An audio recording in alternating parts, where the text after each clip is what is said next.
E aí, pessoal, vou mostrar pra vocês qual que é a vantagem de ter uma lavadora.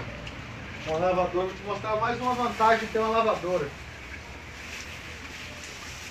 Aqui, ó. Você tá com dificuldade para limpar seu peixe, ó. Olha aqui, ó. Vou mostrar pra vocês como é que limpa peixe.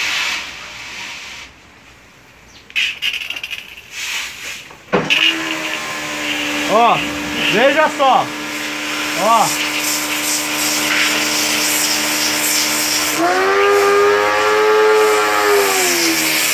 Facilidade.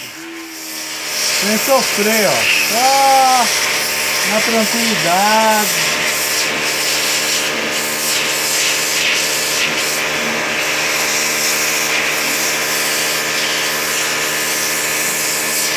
Pronto, aqui já foi. Virou.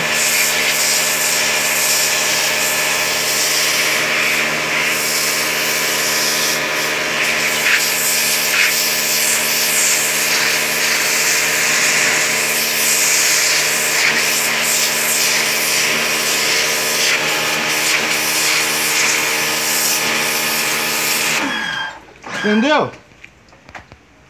Aí a vantagem de ter uma lavadora. É isso aí, ó. Pescadinho limpo, só fritar agora.